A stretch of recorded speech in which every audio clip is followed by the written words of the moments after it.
Hello and welcome to the Wheel of Crime podcast. This podcast is ran by two ladies who play games, shout profanities, and laugh way too often. Also, this podcast does cover topics of sensitive nature, and as such, listener discretion is advised.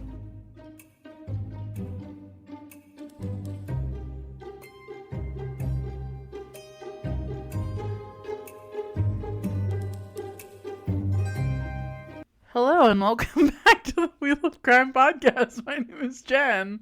My name's Emily. I just looked at Jen and she's got her Edward Cullen Hold On Spider Monkey mirror compact in front of her face. I'm literally trying to fish a fucking eyelash out of my eyeball. It's great. We're living the dream over here. How was your weekend? My week has definitely been a week. For our lovely listeners, because I don't want to ramble about the weather for like an hour like we usually do. I was locked out of my house yesterday because it was so cold that the lock froze into the door, and now I have gravely injured myself, and that's an exaggeration. I have mildly injured myself to the point where every time I breathe, my arm hurts because I had to try to lift the door in the door frame into the exact position it needed to be in while it was frozen, so it was not moving at all. And then in order to get in my house, I had to use my breath to thaw the deadbolt. And today it feels like I got ran over by a truck. Yeah, I can imagine. I also love how you're like, I'm not telling this story on the podcast because we talk about the weather too much. Listen, I thought about it, but since it's like a very firm reminder for me of what I went through, since every time I breathe, my arm hurts, I was like, you know what, fuck it. Because that's how my week's going so far. As far as like enjoyment, not really anything. That? Yeah, honestly. That is. I don't even really have a hobby that's been taking my attention lately. Just been work stuff and trying to survive. What about you, Jen? Yeah. I've decided that even though I never post on TikTok, I'm going to become a famous TikToker so that I don't have to work anymore. Honestly, fair. I've been loosening up a little bit on my chokehold that I keep on myself when it comes to posting, and I'm allowing myself into to dabble in the odd trend here and there.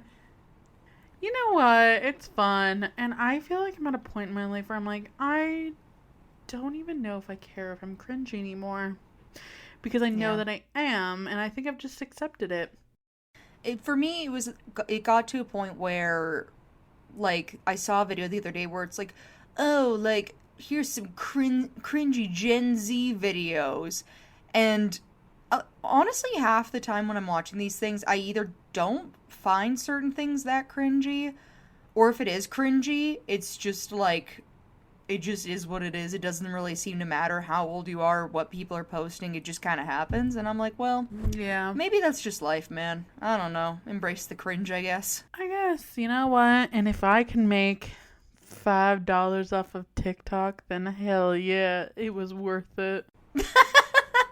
Ow. Yeah, basically. I'm in hell. Okay.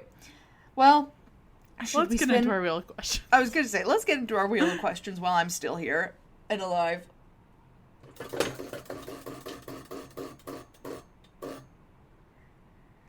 What's the worst thing you've ever smelled?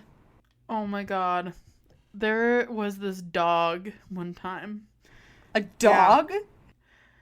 So, I was working on a production, and this lady, I will not say what job she did or anything, but she brought her dog into the office, and this was before I had my own dog, and I was desperate for a dog. Okay, I was puppy fever crazy. I just wanted a dog really bad, and I couldn't have one at the time just because of our living situation. Whatever. So she's talking up her dog, and I'm like, oh my god, so cute. I love that. And then she's like, well, if I bring him in, would you want to watch him for me for like a few hours? And I was like, hell yes, I want to watch this dog while I'm at work. What better thing to do, you know? Yeah, this feels like a trap. Yeah, so she brings in this dog, and she's like, yeah, he gets a little stinky sometimes, but like, 'cause he's older or whatever. And I was like, yeah, no problem. Until I smelt this dog. I still feel like it burned off the senses in my nose. You could smell this dog from like literally down the hall. It was the stinkiest fucking dog. And my boss, so it was in my office for like hours, and I was like, I'm gonna go blind in here with this fucking smelly dog. Mm-hmm. Can you please watch him? Yeah. Because she had a candle in her office. She had a candle lit. She literally kicked that dog out 5 minutes later. She's like, I can't take him anymore. He's overpowering the candle. Ow. Oh, no. And then the owner, when she came to pick him up, she was like, oh, how was he? And I was like, he was great. You know, I'm not going to be like, your dog is so smelly. Like, that's just rude. But then we got talking, and she's like, yeah, I know he's a little smelly, but I can't really tell.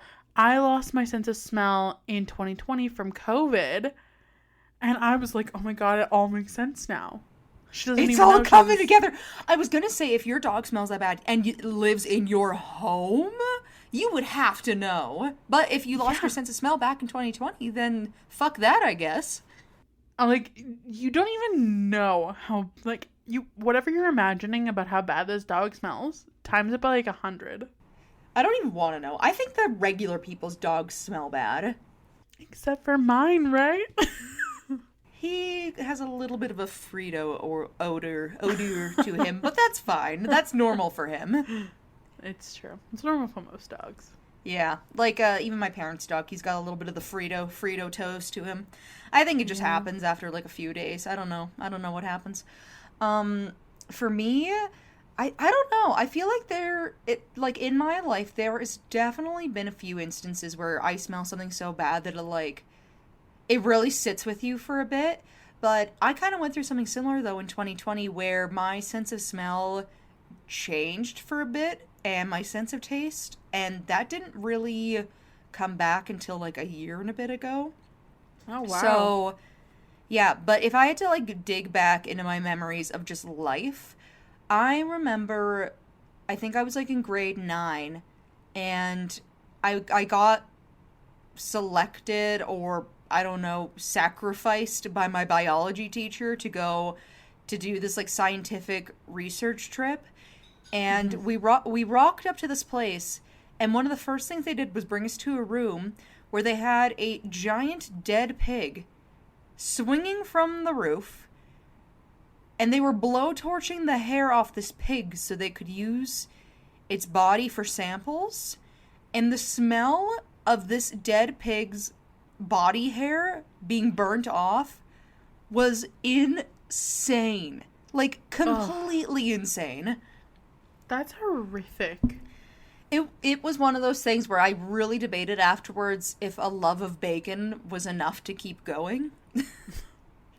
No. And that for me was one that stood up in my memory for a really, really long time. Since then, I don't know, like, it does happen where I feel like now, rather than it being, like, the worst smell ever, it's just I smell things and I'm like, that's the new worst smell ever, and it's just terrible. I hate it. I don't like it. Ugh. Yeah. Nothing will top the smelly dog for me. I think that was, like, a once-in-a-lifetime journey. Opportunity? Oh, no. But I'm thankful I don't have to experience it again, hopefully, knock on wood. Yeah, knock on wood. All right. Let's spin for our next question. Yeah.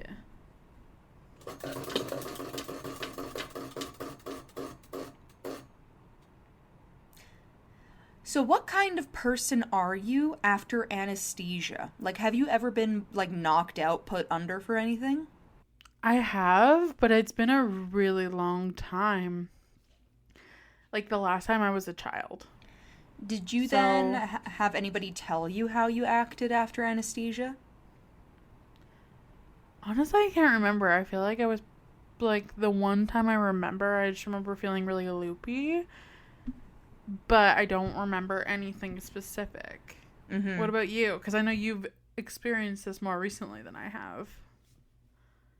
That's true. I had my tonsils out in 2023, I think it was. And what I learned is after anesthesia, I had my own recollection of what happened, right?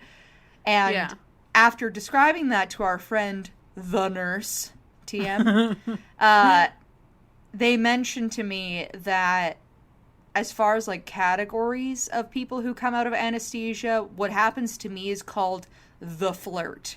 It is the person who's Ooh. like very happy, very social, likes to give compliments, like likes to flirt with people, like that kind of thing. Yeah. Because that was my thing. I was like, I just remember coming out of anesthesia, and I remember telling my nurse, like, oh my gosh, like, you're so beautiful. Like, I'm just so happy to be here. And our friend was like, yeah, your type of, yeah, thanks for not killing me. And yeah, our friend literally was like, yeah, that type of person, because there are types of people that come out of anesthesia acting a certain way, is known as the flirt. And I was like, okay, so what are the other types? And I guess like there's like the aggressor. So some people come out of anesthesia like just swinging, like they don't know why, they're just mad. And there's some people who come out of it and they're sad and really confused and they don't understand what happened. And like, so there's definitely different varieties. Mine is probably the best of all of them, from what I understand. Yeah. So hopefully that stays consistent, because I don't think I want to come out of anesthesia and just start swinging at people. No. I mean, hopefully you won't have to go under anesthesia very often in your life. Yeah, knock on wood. Let's just get that one out of the way. But yeah. So, I was curious on what you remembered, but let's get to our next question. Yes.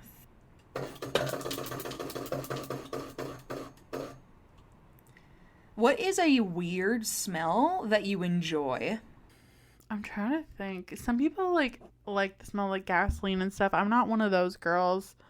No, I am. I do really like the smell of gas. I don't know what is considered a weird smell. Like, I really love the smell of like fresh dirt, but I don't know if that's that weird. I don't know. But my thing is, like, I also really love the smell of fresh dirt, but it also comes hand in hand with this very strange desire to just eat fistfuls of dirt. I mean, same. Like, I feel like a weird smell would count as if, like, so for example, I also really like the smell of glue on, like, some, like, pill bottles, like Advil or, like, whatever, where they have the peel back labels. I love the smell of that glue. Or, yeah, gas would be another one that I feel like is really common. Apparently, like, the most weird smell, like, common weird smells people like is gasoline, rain, which I love, but I don't think that's that weird. I feel like most people like the It's smell not of that rain. weird. I love the smell of rain. Male body odor? Absolutely not. No, thank you. Oh my god. Tennis balls, chlorine, which my husband loves the smell of chlorine. Oh, I don't. Blown out candles, which No. just smells like smoke to me. It just kind of burns. Yeah, new books. I do Yes. like the smell of old books. That's also on Yes. this list. Yes. Nail polish, cow manure, and Sharpies. Cow? No. I'm gonna say no actually to all three of those. I don't think I like any of those smells. I think from this list, the ones that I like is rain and old books and dirt. But, Yeah.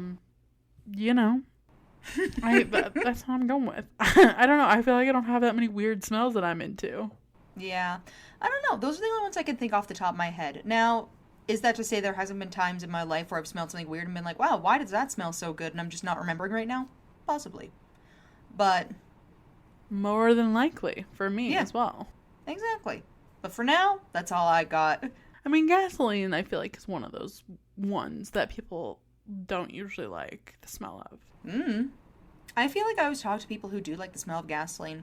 I refuse to believe that people think the smell of rain is a weird one, though. Yeah, to me, I'm like, who doesn't like that smell? It just smells like fresh. But maybe it goes along with like the smell of dirt, right? Because it's like, Yeah. you know, Whatever that smell is, petrichor or whatever it's called. like I love the smell of a freshly mowed lawn, but I also feel like that's not that weird either. No.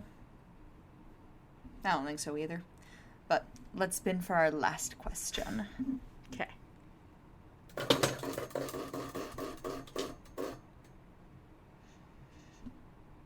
How far would you go for a bit? I think it would depend who it was. The bit was being played on. Yes, I feel like for me, the furthest I would ever take a bit is as long as I feel like it wasn't turning like malicious or harming the person that I was running the bit on, or that it was starting to tread into like legal territory. Yeah, I feel like the furthest, like I would never, I feel like there's a line, you know? There's a line where you're like doing something illegal, being just like mean to someone for no reason, you know? And I think there's different types of bits. Like a lot of the times I feel like people are kind of in on it, and then that's a little different. When it's mean or illegal, that's kind of where I draw the line also. Yeah, I feel like for me also, because here's the thing, I love a good bit. Same. But yeah, I think a really important part for me personally is that the person is in on the bit. It kind of feels like if you're running a bit on somebody and they are confused about what's going on or don't understand it, for me, that's when the bit ends. I'm not going to continue to run a bit on somebody where they don't know what's going on, because then it kind of just feels like you're taking advantage of them or like being malicious, like you said. And I'm like, that's not really, that's not the fun part for me. Yeah, I feel like that's like crossing that line into like mean territory, and like that's not the point. I'm not out here trying to gaslight people and make them feel bad, you know? I don't know. Yeah. And I was trying to think of an example of a good bit that I've pulled recently, but it's been a while since I've done a good bit. I do really love just straight up lying about my life or my friends' lives in public. Like back when I used to go to the bar, I feel like that was a bit that I used to do a lot. Yeah, but like that harms no one because they're a drunk man who's never going to remember this the next day. Exactly. And they're like, dude, I met Britney Spears last night. And the other guy's like, no way. And he's like, no, really? Yeah, like stuff like that. Like that brings me joy. But I haven't done a good bit like that in a long time, mostly because I don't go out anymore or leave my house. Those two things might be the reason why. But well, when you do, you get locked out because it's too cold. That's true. And then I have to fight my frozen door as my cats watch me through the window and judge me. Not silently, by the way, loudly. Loudly judge me through the window. How rude. They couldn't even open the door for you. If only. But can you guess what my story for you is today? I already know, by the way, you're not going to guess because this was a very interesting topic for me to research, and I am positive you've never heard of this before. Someone goes under anesthesia, and when they wake up, they have this bit where they're like, I smelled the craziest thing while I was under, and it was really a ghost. No, but so I'll just read you my description, and then I guess you can tell me if you've heard of this or not. Okay, sounds good. Likely not. I don't think so. There's always a chance, but I doubt it. The Mad Gasser of Mattoon, also known as the anesthetic prowler, the phantom anesthesist, or simply the Mad Gasser, was the name given to a person or people believed to be responsible for a series of apparent gas attacks that occurred in Mattoon, Illinois during the mid-1940s. Yeah, I have absolutely not heard of that. I was wondering, because I myself have never heard of this either. This kind of came up when I was doing my research, actually, for the Ghost of Kyiv, or Kyiv, because, well, this is something that people don't really understand what was going on, Mm-hmm. It's weird because people are either, it's one of those things where it could have been a hoax, but literally who knows? Like they were not able to figure out what was going on or whether or not it was a hoax, but it's like in that kind of realm, I guess. Right. So my thoughts are, I'll share with you what the fuck this whole thing was, and then at the end we can discuss whether or not we think it's a hoax. Okay. Well, on that note, take it away, Em. All right. So, more than 24 separate cases of gassings were reported to the police over the span of 2 weeks. In addition to many more reported sightings of the suspected assailant, the gassers' supposed victims reported smelling strange odors in their homes, which were soon followed up by symptoms such as paralysis of the legs, coughing, nausea, and vomiting. Nobody died or had serious medical consequences as a result of these gas attacks, however. Police remain skeptical of the accounts that were given throughout the entire incident. Many reported gassings had simple explanations, such as spilled nail polish or odors emanating from animals or local factories. Victims made quick recoveries from their symptoms and suffered no long-term effects either. Nevertheless, the local newspapers ran alarmist articles about the reported attackings and treated the accounts as fact during this time.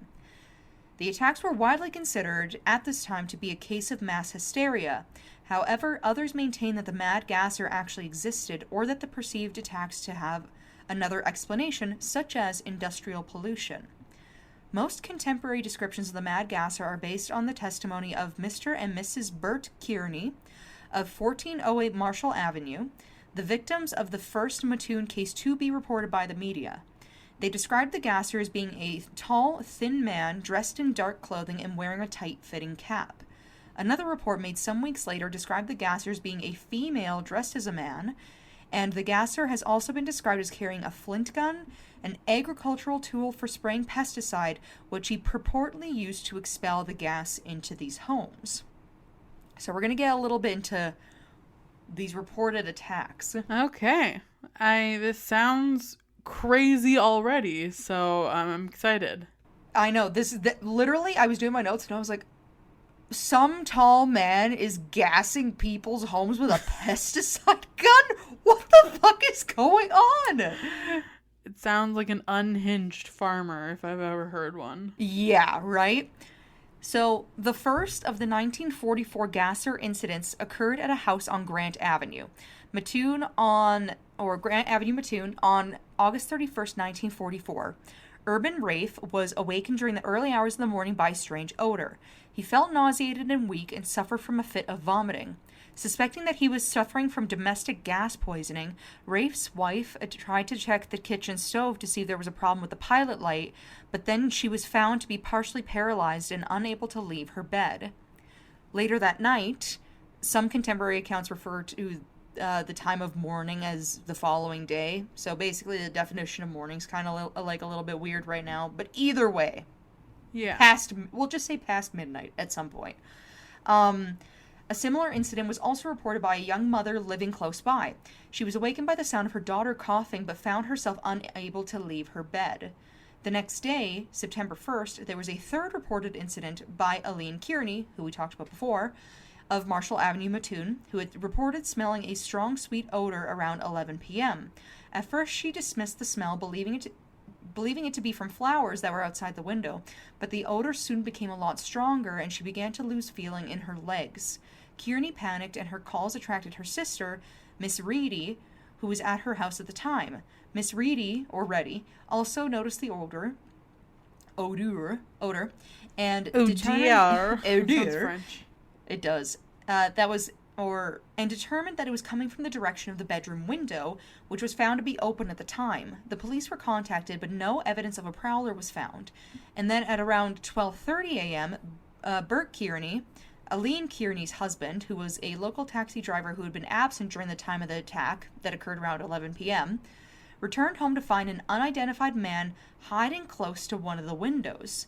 The man fled, and Kearney was unable to catch him. Kearney's description of the prowler was that of a tall man wearing dark clothing and a tight-fitting cap. This description was reported by the local media, as we already mentioned, and became a common description of the gasser throughout the Mattoon incident. After the attack, Aline Kearney reported suffering from a burning sensation on her lips and throat, which were attributed to the effects of the gas. Initially, it was suspected that the robbery was the primary motive for the attack. At the time of the incidents, the Kierneys had a large sum of money in the house, and it was surmised that the prowler could have seen Elaine Kearney and her sister counting it earlier that evening. Local newspapers incorrectly reported this incident as being one of the first Gasser attacks. Then, in the following days after the Kearney attack, there were a half a dozen similar attacks, though none of the purported victims were able to provide a clear description of the prowler, and there were also no clues found at the scene of the attacks. The first specimen of physical evidence was found on the night of September 5th, when Carl and Beulah Cords at North 21st Street returned home around 10 p.m. After spending a few minutes in the house, they noticed a piece of white cloth, slightly larger than a man's handkerchief, sitting on their porch next to the screen door. Beulah Cords picked up the cloth and smelled it. As soon as she inhaled, she became violently ill. She described the effect as being similar to an electric shock. Her face began to swell, and she experienced a burning sensation in her mouth and throat, and instantly began vomiting. As with the other victims, she also reported feeling weak and experiencing partial paralysis of her legs. Beulah Cords later hypothesized that the cloth had been left on the porch in order to knock out the family dog, which normally slept in that spot, so that the prowler could have gained access to the house unnoticed. In addition to the cloth, a skeleton key described looking well used was reportedly found on the sidewalk adjacent to the porch, along with a large, almost empty tube of lipstick.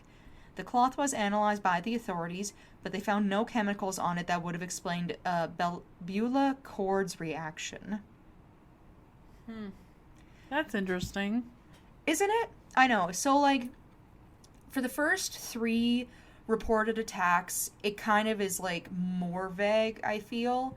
But with them... Yeah. And their physical evidence, like, that's kind of, I don't know, man. To me, I was reading it and I was like, it is really weird that there would be a cloth soaked in chemicals sitting on the part of the porch that the family dog is normally sitting at.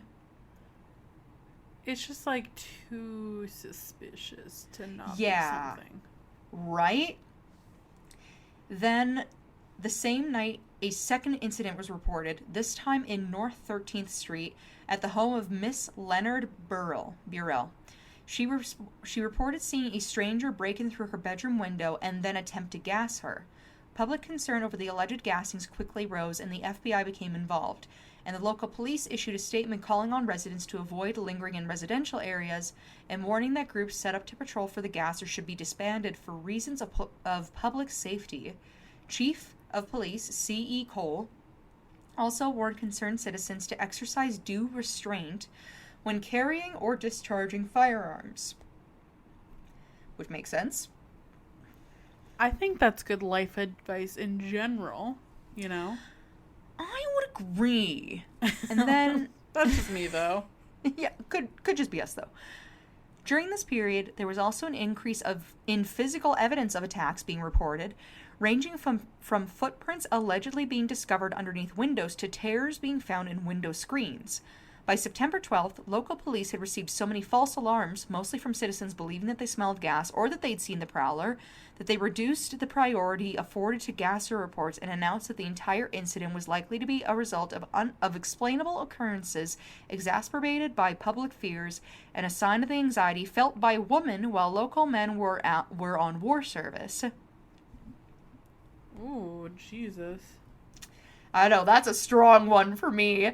I was like, it feels, not to say dismissive, but I would say at this point I understand there being a lot of fear behind what's happening, but I also think that if you're seeing a bunch of people's window screens, like, slit open and strange smells in the area that, like, many people are smelling, it's a little suspicious. I would go as far as to say maybe more than a little suspicious. Yeah. Also, could you imagine being a woman at this time and you're just trying to hold the fort down in your own house while the fucking war is going on and the police are being like, we're not going to help any of you people because we think you're lying. And it's like... See, this is why being a woman is exhausting in general, because fucking men do shit like this. Mm-hmm. And then refuse to believe you when you're like, hello, someone is gassing us. And it's like, I get, too, that during this Here's era, the like, men evidence. were far more likely to believe other men. But in this case, it's like with the Kearney household, and then you have not the Corrells, I'm just going back to their name. The Cords. It's like that's a couple. That's not just a woman. That there are men who are also experiencing whatever this is. And I feel like if it was like a one-off, then sure, like maybe be like, I don't know about that. But when it's multiple, like now it's a trend. And why? Yes. Why do they all think this? Yeah, and I would even go, so my suspicion too would be, here's my thought. If I was working at this time with the police department, would you not think too, though, that during wartime it would be far more likely for somebody to be going around trying to do something like this because they feel like with there being less men around, it's less likely that they're going to get attacked or caught? I mean, a logical person might think that, but Apparently not the police. yeah. What else is new? Yeah. Literally. So after this police announcement, Gasser reports declined, and the only incident of arguable note after that date was the case of a woman named Bertha Birch, who claimed she saw a Gasser who was a woman dressed as a man. Now, there are some explanations and theories behind what the fuck happened. And there are three primary theories about the Mad Gasser, or the Mattoon Mad Gasser incident, which are kind of what we touched on: mass hysteria, industrial pollution, and an actual physical assailant. And these events have also been written by certain authors on the paranormal as well. That's intriguing. Uh-huh. Was it a ghost? Was it a ghost? So then, as far as mass hysteria goes, almost 2 weeks after the Mattoon attacks began, the local commissioner of public health, Thomas V. Wright, announced that there had undoubtedly been a number of gassing incidents, but that many of these incidents were likely due to hysteria of residents hearing alarming events and then panicking when confronted by an out-of-place odor or shadow in the window, Wright stated. Same though. Like literally, when I smell something funky, I didn't even go through this, but I'm like, what's going on? What is it coming from? But that's what I mean. It's like if you're at home and you smell something weird, my first thought is like, I'm on Google looking up like, what is the smell of an electrical fire? Because it's suspicious. I'm like, what the fuck is that? I know, and you're like, I really don't feel like dying today. Like, what do I do?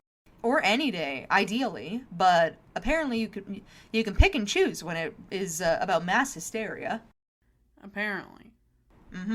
So Wright stated, there is no doubt that a gas maniac exists and has made a number of attacks, but many of the reported attacks are nothing more than hysteria, if not all of them. Fear of the gas man is entirely out of proportion to the menace of the relatively harmless gas he is spraying. This whole town is sick with hysteria. Then, yeah, I know. I feel like that's short-sighted, but okay, sir. Again, it's just a statement from a man. I don't even think like he's just the local commissioner of public health too. So, as far as I care, just a guy saying this. I think collectively, and not even just on this podcast, just like I'm meaning like in general the entire earth, we should just ignore all statements from men. Especially if it's like something that they clearly have just in general. Oh, I mean, absolutely. But I feel like what bothers me about his specific statement is he's the commissioner of health, but that doesn't tell me that he knows anything about gas. Or weird fucking smells, like, sir. Yeah, and he's trying to make comments about hysteria, which I guess at the time is a part of quote-unquote health. But even then, I'm like, okay, whatever. Whatever, Mr. Guy. I mean, if your town has mass hysteria, then obviously you're not very good at your job, are you, Mr. Health Man? You're diagnosing the whole town. Fucking A. Right? So then, on September 12th, local chief of police C.E. Cole took Wright's hypothesis a step further, announcing that there had likely been no gas attacks at all, and that the reported incidents had most likely been triggered by chemicals carried on the wind from nearby industrial facilities that was then exacerbated whatever, by public panic. Wright and Cole's diagnosis was given further validity in 1945 when the Journal of Abnormal and Social Psychology published The Phantom Anesthesist of Mattoon, a field study of mass hysteria by Donald M. Johnson, which documented the Mattoon incident as a case study in mass hysteria. And then in 1959, his opinion was seconded by psychologist James P. Chaplin and went on to form the basis for several subsequent studies of the phenomena of mass hysteria. Most of the physical symptoms recorded during the Bouturt and Mattoon incidents, which include choking, swelling of mucous membranes, and weakness/temporary paralysis, have all been suggested as symptoms of hysteria. And some experts believe that mass hysteria was fueled by this headline, which was in the Mattoon Journal-Gazette, Miss Kearney and daughter first victims, which assumed that there would be more attacks. Yeah. And was there? Well, that's just the theory surrounding the mass hysteria, and it's like, okay, like, I don't know. We'll get into it when I actually like wrap up my notes here, because we're getting kind of close to the end of my notes, much faster than I anticipated. But we'll discuss. Okay.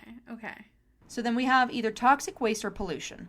On September 12th, Chief of Police Cole told a press conference that odors and symptoms reported may have been a result of pollutants or toxic waste released by nearby industrial plants, which speculated that carbon tetrachloride or trichloroethylene, both of which have a sweet odor, can induce symptoms similar to those reported by the purported gasser victims and may have been the substance released.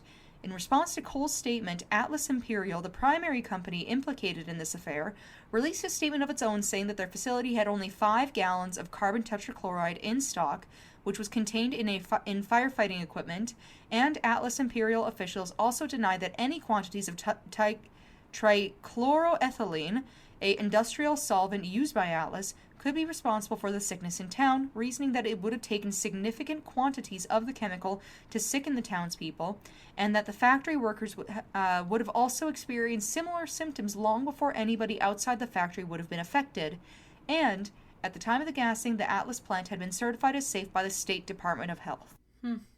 So probably not that. I feel like they make some good points. Like, if it's going to be, like, chemicals from a nearby plant, 110% their own people would have been affected first. And even if they tried to cover it up, they would have been in probably the hospital or something, you know? Like, there would be additional record of what the fuck is going on. Versus, like, nothing, and then just the people in town.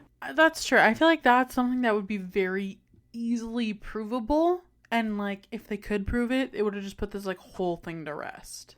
Oh, absolutely. Right? So, as far as, like, everything we've talked about so far, that's mine where I'm, like, I don't... That doesn't really mean anything to me.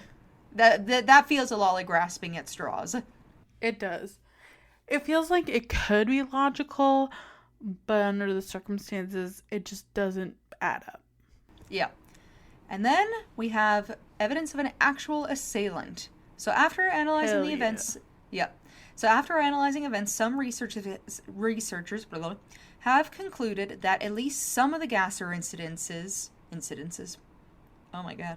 Were the work of an actual attacker who carried out a series of gassings as reported by witnesses. And that's basically it. It's just taking everything I told you about, like, who reported what and what happened to them, and basically being like, yeah, there was an actual guy who did that. And that's, like, just the third theory. There's not really a lot more to that other than, do you believe it or not? But... Right. Then, as, like, a little extra bit, I do have a little blip about the paranormal aspect of it, which is... I want it to be a ghost so bad. Well, some writers on the paranormal that have covered these events, such as Clark in 1993, describe an illustration of the gasser from Lauren Coleman's Mysterious America, which depicts him as a not quite human, possibly extraterrestrial being. Which literally just means that at some point, with how, like, weird these incidents were, and how, like, how odd it is that all these things happened and nobody was really caught, they're like, what if it was an alien? No, guys, it was a poltergeist. A poltergeist. And yeah, like I said, I fully expected my episode to go way longer today because I quite literally have 6 pages of notes. But I feel like I got really excited when I started telling this because when I was looking this up, I was like, there's no fucking way this happened. And yeah, this is fully something that happened. That's crazy. I'd never heard of this before. You feel like this was something you would hear about. Me either. Okay, so you what's would your think theory? so. Okay, here is my theory. I feel like it's actually a blend between an actual assailant as well as potentially some people being like not like hypersensitive, but worried and being like hyper aware of what's going on around their homes. Mm-hmm. And like if somebody did smell chemicals from the factory and just assumed it was the gasser, I could totally see that too. But I don't feel like it was the factory. I feel like I said, you would have seen signs before this happened of people being ill who actually work at the plant before it happened in town. I don't feel like it's an alien. Mostly because I assume aliens don't need to break in through screen doors and have no interest in gassing people. I feel like they would just take you into a UFO and do science on you in space. So I don't think it's an alien. That we know of. That we know of. Like I said, here's my thing. And this is apparently the least popular opinion. I do feel like somebody was actually doing a lot of this stuff. I feel like it's actually the opposite, where I think a small piece of this is that some people were smelling weird things and then just being like calling it in because they were worried about it being the gasser. But I do think there was an actual person going around and like either doing a lot of this stuff so they could steal from people. Because it's all, you gotta think too, it's also during wartime. And it's a lot of just women and children who are at home. I feel like I agree with a lot of what you're saying. My only thing is, like, I don't know that it was, in my opinion, from what you told me, I don't know that it was necessarily one person. I feel like it could have been, like, a few different incidences that just, like, oh, I didn't even think happened about that. to have been linked because of the hysteria that was going on around this. Or even somebody getting, like, I understand what you're saying. Or somebody saw, like, the first incident happen and they were like, oh, I could do this. Exactly, like a copycat, you know? Yeah. I could totally see that. Because it is weird to me that, like, there was such differentiating reports. And while there's some consistencies, they kind of are, like, just different enough. Yeah, that's why I'm like, it could have been a couple different people, and then there was hysteria around it, so then events that weren't related were getting linked, and like, you know, I could see like something like that. For sure. And I do wonder too, because after I did my notes on this, I was really surprised that this specifically did not come up. I would honestly wonder, again, if I was the police, which I'm not, but maybe I should be. If maybe We basically are at this point. Yeah, why wouldn't they look into the people who work at the plant, at the factory, who have access to chemicals, who might have just started doing this out of desperation? Yeah. Because how else does somebody get access to sweet smelling chemicals that are in a factory, but there hasn't been anybody at the factory getting sick? That is a great point, Detective right? Emily. Thank you. But yeah, I was like, because I fully expected at some point for the police to be like, oh yeah, and then there was like, they, inquired at the factory with workers to see if anybody could have brought traces of chemicals home, right? But there wasn't anything in there. And I was like, okay, so I feel like my issue with this is that the police were way too quick to write everything off as mass hysteria. And could have gone farther with investigating, because I am of the opinion that I do think at least one person was involved in this. Unless it was an inside job, because a lot of women worked in factories during wartime, so what if it was one of the wives of one of the police officers? Ooh, that could have been it too. That's what I mean though. Like, they did not ask nearly enough questions for me. Like, there was like That's nothing. just men. Men never ask enough questions. So annoying. Anyway, is there any other theories you have going on, or anything else you'd like to add on what you think is going on? I feel like that covers it for me. I feel like I'm on the theory that it was like copycat combined with hysteria, combined with maybe an inside job where the police officer's wife, who was also an alien, worked at the factory. Now that would be something. Or maybe the police officer's wife thinks that he's an alien. And that's why she's doing this. That would be it. That's it. We cracked That's the what I'm case, saying. guys. That's what I'm saying. Solved. Anyways, we'll never know. It was in the 40s. And that brings us to the end of today's episode. If you like this episode, please make sure to leave us a review on wherever you listen to our podcast. 5 stars is always appreciated. Besides that, we have our website, which is www.wheelofcrime.com if you want to check us out on there. We have our Patreon, which is Wheel of Crime at Patreon if you would like to donate to the show. We have our email, which is wheelofcrime@gmail.com if you would like to send us in an email. And we have our social media on Facebook, X, Instagram, and TikTok, all at Wheel of Crime if you'd like to check us out on there. And lastly, as always, we do always have our listener forum open if you want to write into the show and say you listened to today's episode and you were like, oh hey, I know a guy in Mattoon. You can write in and tell us about it. Alien. Or what if your grandfather was gassing people one time and now you want to talk about it? Yeah, or you guys know an alien with access to pesticides. You can write in and tell us all about it should you so choose to and get a feature on the show. And again, that forum is up on our social media. And I think that basically wraps it up. Yes, that's it. That's all.